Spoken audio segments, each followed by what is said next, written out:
नमस्कार, good morning Chhattisgarh में स्वागत है आप सभी का। आप देख रहे हैं IBC24। मैं हूं आपके साथ श्रवण तंबोले। बुलेटिन की शुरुआत करते हैं। सबसे पहले देख लेते हैं इस वक्त के हेडलाइंस। छत्तीसगढ़ में आज से लागू होगी नई आबकारी नीति। शराब की कीमतों में आएगी कमी। प्रदेश में नई दुकानें भी खुलेंगी।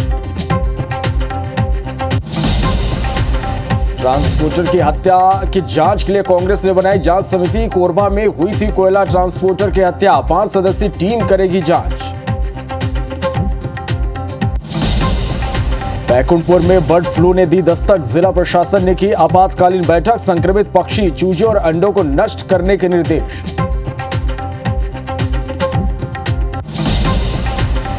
रायपुर में लुटेरी दुल्हन गिरफ्तार। 10 साल में 5 लोगों से शादी कर की थी ठगी। आरोपी की मां भी अरेस्ट। चैत्र नवरात्र का तीसरा दिन। आज छोरे चौथे स्वरूप मां कुष्मांडा की पूजा। मंदिरों में लगा भक्तों का तांता।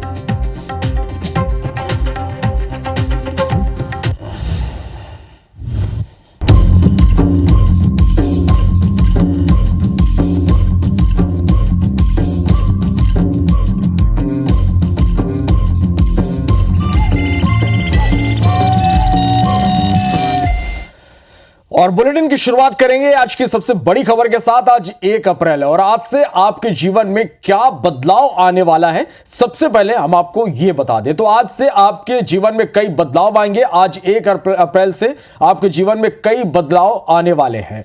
आपको बता दें कि आज से नए वित्तीय वर्ष का आगाज होगा और इसके साथ ही कई नियमों और व्यवस्थाओं में बदलाव होगा। आज से छत्तीसगढ़ में नई आबकारी नीति लागू होगी और इसके तहत कई ब्रांड की जो शराब है वो 4% तक सस्ती हो जाएगी, जिससे कीमतें 10 से 1,000 रुपए तक घट जाएंगी। इसके साथ ही प्रदेश में कई जगहों पर नई शराब दुकानें भी खोली जाएंगी।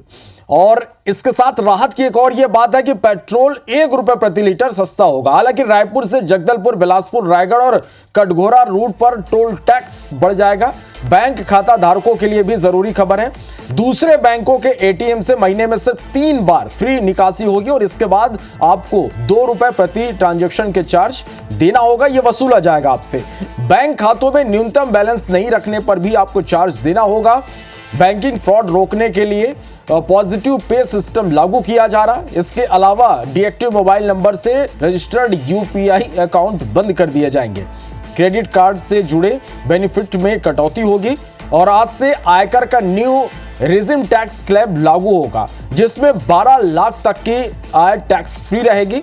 बुजुर्गों के लिए 1 लाख रुपए तक TDS कटौती की जाएगी। पैन और आधार लिंक ना होने पर TDS की दर ज्यादा रहेगी। तो ये बड़े बदलाव आज से आपके जीवन में होने वाले। नए नियम आज से लागू होंगे। आज नया वित्तीय वर्ष जिसका आगाज हो रहा है, इसके साथ ही कई बदलाव होंगे। और ज्यादा जानकारी के साथ राजधानी रायपुर से सीधे हमारे संवाददाता राजेश राज हमारे साथ लाइव जुड़े हैं। उनका रुख कर लेते हैं। राजेश, आज 1 अप्रैल और कई बड़े बदलाव आज होने जा रहे हैं, जिसका सीधा असर लोगों पर पड़ेगा।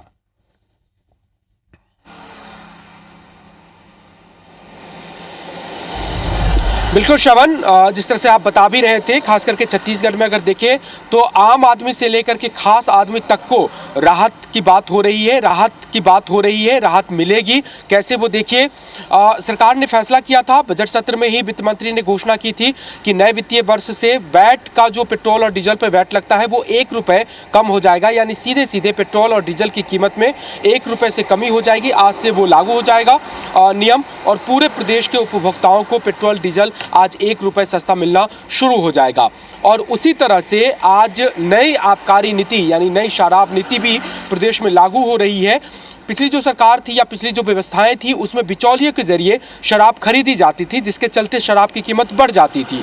अब सरकार ने उस व्यवस्था को बदला है, तो नई आबकारी नीति के तहत जो शराब खरीदी जा रही है तो वो बेसिकली सस्ती है और उसके चलते आम उपभोक्ताओं को फायदा देने की घोषणा की है राज्य सरकार ने। तो 4% दर कम हो जाएगी सभी शराबों पे। तो जो छोटे छोटे ब्रांड होते हैं, देसी लीकर जिसे बोलते हैं पौवा, वो 10 रुपये से 20 रुपये तक सस्ता हो जाएगा। और जो बड़े ब्रांड है, इंटरनेशनल ब्रांड है, वहां में 1,000 रुपए से लेकर के 3,000 रुपए तक की कटौती हो जाएगी, यानी वो ब्रांड सस्ती हो जाएगी। तो एक तरह से जो लिकर कंजम्पशन है, जो कंज्यूमर है, जो शराब का सेवन करते हैं, उनके लिए ये बात राहत की हो सकती है। हालांकि विपक्ष ने इस बात की आलोचना की है कि आप सस्ती शराब करके क्या आप प्रदेश को शराब में डुबोना चाहते हैं। वो अलग बात है, एक ही फैसले के दो पहलू होते हैं। लेकिन जो शराब पीते हैं, प्रदेश में बड़ी आबादी इसका सेवन करती है, उनके लिए एक राहत भरी खबर हो सकती है कि आम लोगों को 10-20 से लेकर के बहुत खास लोगों को 1000 से 3000 तक का बेनिफिट इस पे मिलता है। एक और फैसला जो राज्य सरकार ने लिया है वो ये है कारोबारियों के लिए, उसमें जो 25,000 रुपये तक की पेनाल्टी के केस जीएसटी विभाग में चल रहे हैं, करीब 65,000 ऐसे केस राज्य सरकार खत्म करने जा रही है अब, और उसमें वन टाइम सेटलमेंट हो जाएगा, उसको खत्म कर दिया जाएगा। इससे जो आंकड़ा है वो ज़्यादा नहीं है, लेकिन कारोबारियों को बहुत बड़ी राहत मिल जाएगी। और इस बात की भी घोषणा वित्त मंत्री ने विधानसभा में की थी, तो वो आज से वो प्रोसेस भी शुरू हो जाएगा।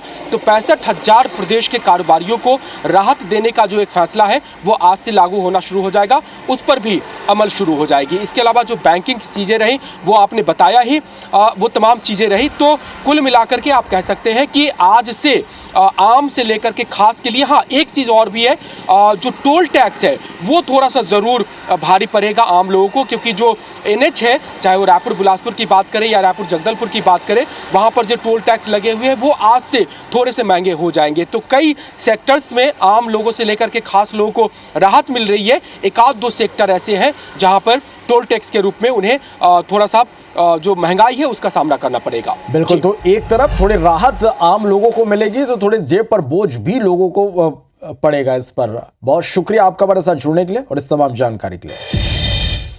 और इस बीच एक बड़ी खबर राजधानी रायपुर से, जहां छत्तीसगढ़ कांग्रेस ने एक जांच समिति बनाई है। कोरबा में कोयला ट्रांसपोर्टर की हत्या की यह समिति जांच करेगी। 5 सदस्यीय टीम इस पूरे मामले की जांच करेगी। फुल सी राठिया की अध्यक्षता में यह जांच टीम है। ट्रांसपोर्टर रोहित जायसवाल की हत्या हुई थी। पूर्व डिप्टी सीएम टीएस सिंहदेव ने एक्स पर इस पर पोस्ट भी किया था। घटना समाज के लिए गंभीर और चिंताजनक है, यह एक्स पोस्ट के जरिए पूर्व डिप्टी सीएम टीएस सिंहदेव ने कहा था। तो ये बड़ी खबर आप तक हम पहुंचा रहे हैं। छत्तीसगढ़ कांग्रेस ने एक जांच समिति बनाई है। कोरबा में कोयला ट्रांसपोर्टर की हत्या की जांच करेगी। 5 सदस्यीय टीम इस पूरे मामले की जांच करेगी। फुल सी राठिया की अध्यक्षता में जांच टीम गठित की गई है। ट्रांसपोर्टर रोहित जायसवाल की हत्या हुई थी। पूर्व डिप्टी सीएम टीएस सिंहदेव ने एक्स पर पोस्ट किया और इस घटना को समाज के लिए गंभीर और चिंताजनक उन्होंने बताया।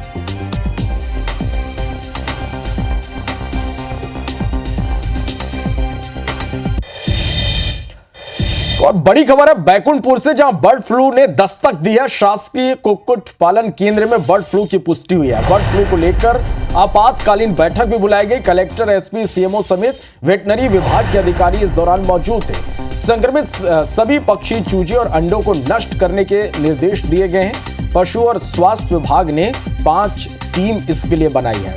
तो ये बड़ी खबर आप तक पहुंचा रहे हैं बैकुंठपुर से, जहां बर्ड फ्लू ने दस्तक दी है। शासकीय कुक्कुट पालन केंद्र में बर्ड फ्लू की पुष्टि हुई है। बर्ड फ्लू को लेकर आपातकालीन बैठक हुई। कलेक्टर, एसपी, सीएमओ समेत वेटनरी विभाग के अधिकारी मौजूद थे। संक्रमित सभी पक्षी, चूजे और अंडों को नष्ट करने के निर्देश दिए गए। पशु और स्वास्थ्य विभाग ने इसके लिए 5 टीमें बनाई हैं।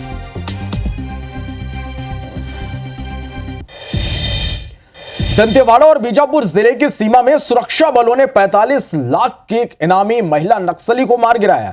मारी गई महिला नक्सली के पास से एक इंसास राइफल और अन्य नक्सल सामग्री बरामद की गई। महिला नक्सली की पहचान रेणुका उर्फ भानु के रूप में हुई, जो आंध्र प्रदेश की रहने वाली थी। यह नक्सलियों की सेंट्रल रीजनल ब्यूरो की प्रेस इंचार्ज थी और पढ़ी लिखी थी और LLB की डिग्री भी इसने हासिल की थी। यह बताया जा रहा है कि दंतेवाड़ा पुलिस को रविवार को यह सूचना मिली कि नेलगोड़ा के जंगलों में नक्सलियों की मौजूदगी है और इसी सूचना पर दंतेवाड़ा से डीआरजी की टीम को मौके के लिए निकाला गया। जवानों के पहुंचते ही नक्सलियों ने फायरिंग शुरू कर दी, जिसके बाद जवानों ने भी जवाबी फायरिंग की, जिसमें सुरक्षा बलों को एक बड़ी सफलता हाथ लगी है।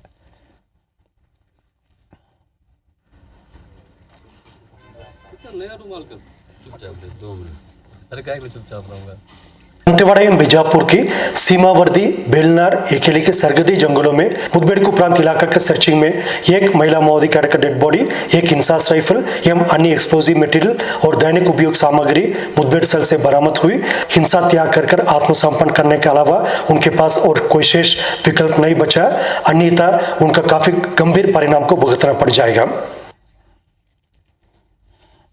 मुठभेड़ पश्चात सर्च अभियान में एक महिला माओवादी का शव बरामद हुआ और इंसास वेपन भी हमको मिला। ये जो घटना है वो थाना गीदम अंतर्गत नीलगोड़ा इकेली बेलनार की जंगल पहाड़ियों के बीच में हुआ है। इसमें हमें और भी सामग्री बरामद हुआ जैसे लैपटॉप, साहित्य एवं दैनिक उपयोगी। छत्तीसगढ़ में नक्सलियों के खिलाफ एक्शन लगातार जारी है। दूसरी तरफ अब राजनीतिक बयानबाजी भी तेज हो गई है। पूर्व कांग्रेस अध्यक्ष धनेंद्र साहू ने कहा कि जब कांग्रेस की सरकार थी तब फोर्स कम था, प्रदेश में बीजेपी की सरकार बनने के बाद फोर्स बढ़ा है। धनेंद्र साहू ने यह भी आरोप लगाया कि नक्सलियों का बीजेपी नेताओं से साठगांठ है। जवाब में कैबिनेट मंत्री रामविचार नेताम ने कहा कि फोर्स से कुछ नहीं होता, विल पावर से होता है। हमारी सरकार नक्सलवाद को लेकर सख्त है। नक्सली आकाश में या पाताल में, हमारे जवान खोज खोज कर मारेंगे। क्या वो राज्य जहां सिंगल इंजन है, केंद्र सरकार है, क्या उनकी जवाबदारी नहीं बनती है? जब इसके पिछले समय हमारी यहाँ कांग्रेस की सरकार थी, क्यों नहीं इतना फोर्स मांगा जाता था, क्यों नहीं दिया गया? आज यदि उनकी यहाँ पर भारतीय जनता पार्टी की सरकार बन गई तो वही फोर्स जो आज दे रहे हैं कल क्यों नहीं दे सके? आज भी प्रदेश की जनता को अच्छी तरह से याद है कि किस तरह से भारतीय जनता पार्टी नक्सलियों से साठगांठ करी हुई थी। हमारी सरकार आने के बाद जितना फोर्स की जरूरत पड़ी उतना फोर्स दिया गया। आकाश में हो या पताल में हो या जंगल झाड़ में, कहीं पहाड़ी में हो, चाहे कंदराओं में छिपे हों, खोज खोज के हमारे उन जवानों ने नक्सलियों को खात्मा किया जा रहा है, मारा जा रहा है। रायपुर के रायपुरा डिपरापारा में खारून नदी के किनारे 6वीं शताब्दी से लेकर 14वीं शताब्दी के पुरातत्व अवशेष मिले हैं। पुरातत्वविदों ने मौके से सिलबट्टा, धान कूटने के काम आने वाला बहाना और मिट्टी के बर्तन बरामद किए हैं।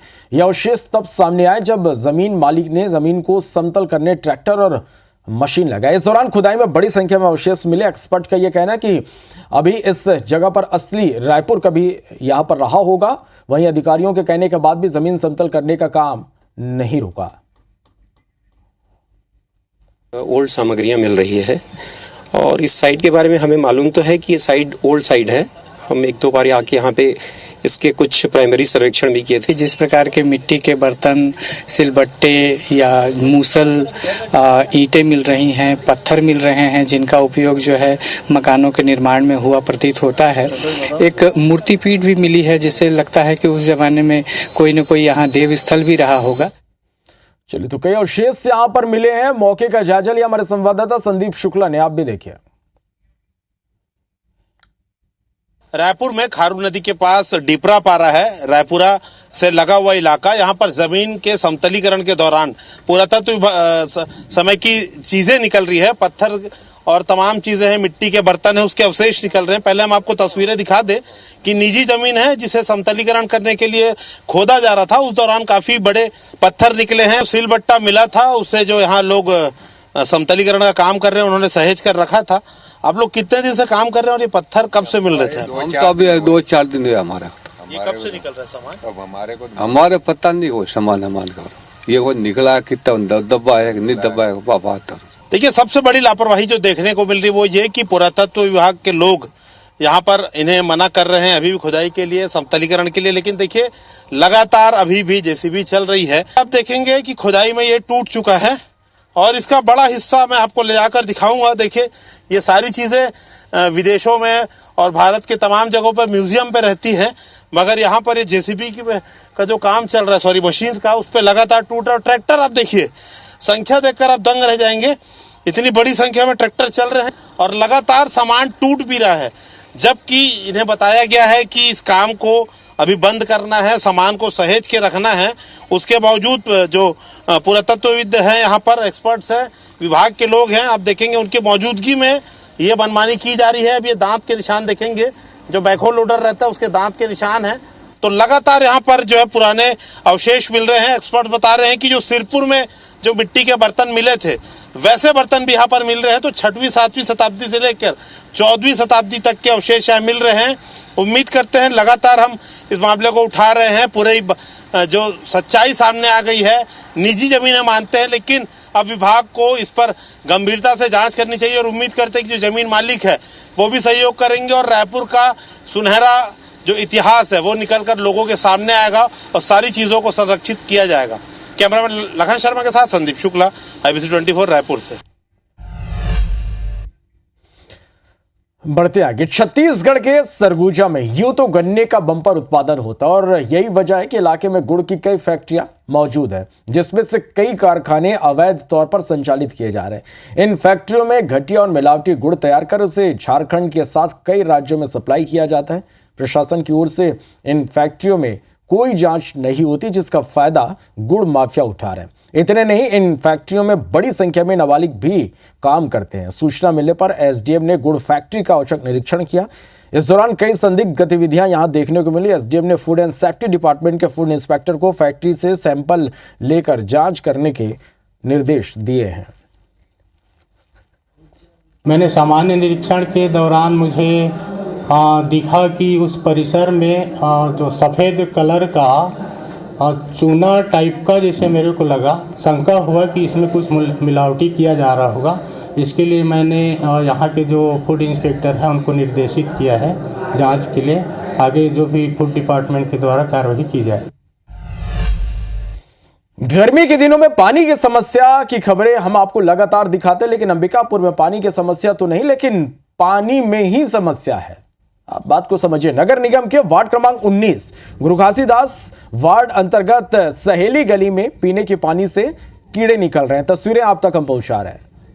नाराज लोगों ने जिम्मेदारों को इसकी जानकारी दी, लेकिन मौके पर कोई नहीं पहुंचा। IBC 24 को जानकारी लगते ही पड़ताल किया तो जांच में पाया कि वाकई पीने के पानी से कीड़े निकल रहे हैं। वार्ड के लोगों का कहना है कि खराब पानी की वजह से वो बीमार हो रहे हैं। मामले में महापौर ने कहा कि यह गंभीर बात है, जल्दी इस समस्या का समाधान किया जाएगा। MIC मेंबर और जल प्रभारी ने बताया कि मामला संज्ञान में है, तत्काल इसकी जांच कराकर इसका निराकरण किया जाएगा। मामले में निगम कमिश्नर ने ऑफ कैमरा कहा कि जांच के बाद समस्या का समाधान कर लिया जाएगा। से निकल रहा है, मैं कल सुबह जाके खुद देखूंगी। फिर यहाँ से अगर ऐसा कई दिन से आ रहा होगा तो वहाँ सुधार की बात तुरंत सुधारने के निर्देश दूंगी। बहुत दुख की बात है कि कीड़े चल रहे हैं। अभी जल की बहुत ज़रूरत है क्योंकि भीषण गर्मी भी आने वाला है, तो जांच का विषय है भैया। तो मैंने तुरंत उस क्षेत्र के जो प्रभारी हैं जल का जो देखते हैं, मैं उन्हें निर्देश किया है जल्दी जाएं आप और उस अगल बगल के पानी का सैंपल लें और कल तक उसका सैंपल का रिपोर्ट भी आ जाएगा, उसमें तुरंत कार्रवाई करेंगे। अक्सर पुलिस सड़क दुर्घटना में घायलों की मदद करने लोगों से अपील करती है, लेकिन मदद करने वाले ही ठगी कर चले जाएं तो अनजान पर आखिर विश्वास कौन और कैसा करेगा। जी हां, ऐसे ही एक मामला भिलाई से सामने आया, जहां बीते 27 मार्च को अमित कुमार गुप्ता नाम का व्यक्ति आजाद मार्केट के पास एक हादसे का शिकार हो गया और हादसे में वो गंभीर रूप से घायल हो गए। इसी दौरान एक राहगीर ने उसकी मदद के लिए आगे आए और बाकायदा उसे सेक्टर 9 हॉस्पिटल पहुंचाया। चूंकि इलाज के लिए अस्पताल में पैसे जमा करना था, इसलिए पीड़ित ने उसे अपना डेबिट कार्ड दे दिया। इस बीच उस अज्ञात ठग ने 50,000 रुपए निकालकर वहां से भाग निकला। मोबाइल में जब मैसेज आया तब उसे ठगी का एहसास हुआ। फिलहाल पीड़ित की शिकायत पर पुलिस ने आरोपी को हिरासत में ली और मामले की जांच में जुट गई है। नेवई थाना क्षेत्र में एक मामला आया है, जो ठगी का मामला अपराध पंजीबद्ध किया गया है। युवक एक्सीडेंट हुआ था, एक दूसरा युवक उसको मदद के बहाने उसके साथ गया हुआ था और हॉस्पिटल के उसके पेमेंट करने हैं, दवाई के पैसे देने हैं, इसके आधार 50,000 रुपए उसने ले लिए थे। इस पर अपराध पंजीबद्ध कर विवेचना में लिया गया। संदेही युवक को हिरासत में लिया गया है, पूछताछ की जा रही है।